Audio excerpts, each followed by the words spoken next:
हम सविता दास फेरो एकटा जे छै से लावा छिड़ियाबैके गीत लऽ कऽ अयलहुँ हेँ। अहाँसभ सब सुनै जाउ, अहाँसभके जेहन लागत तेहन अहाँसभ कहब। और जे छै से अहू गीतक रचनाकार छथिन सविता दास आ गाबियो रहल छथिन सविता दास। तऽ ठीक ने, तऽ सुनै जाउ।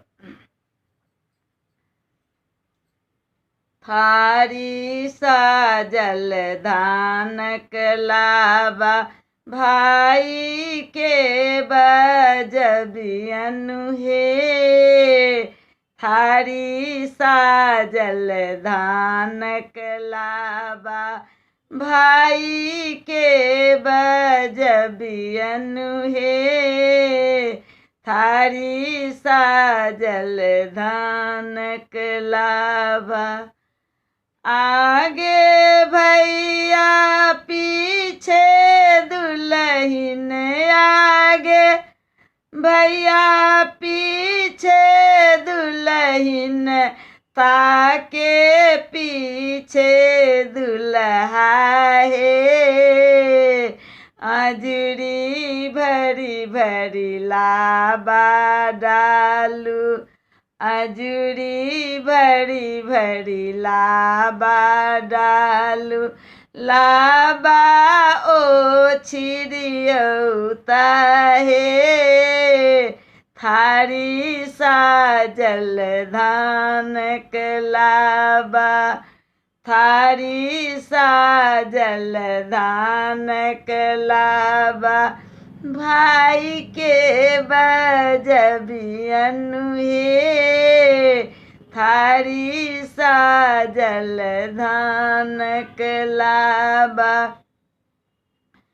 बेदिया के घूमी घूमी लाबा छिड़ियाबथि, बेदिया के घूमी घूमी लाबा छिड़ियाबथि, दुल्हा दुल्हन साथे।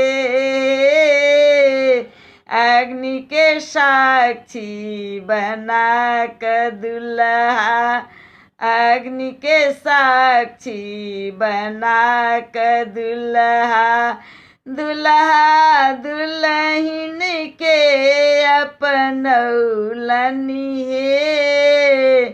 अग्नि के साक्षी बना कर दुल्हा, कन्या के अपनौलनि हे।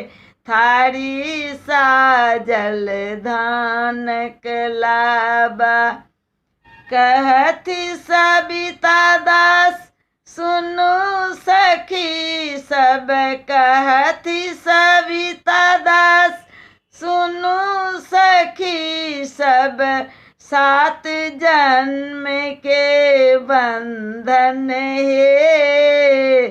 युग युग जीवतु दुल्हा दुल्हन, युग युग जीवतु दुल्हा दुल्हन, सदा बनल रहे जोड़ी हे। जुग जुग जीवतु दुल्हा दुल्हन, सदा बनल रहे जोड़ी हे।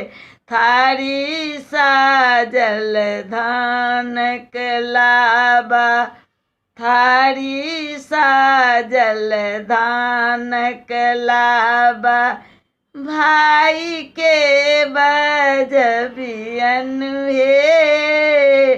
थारी साजल धानक लाबा।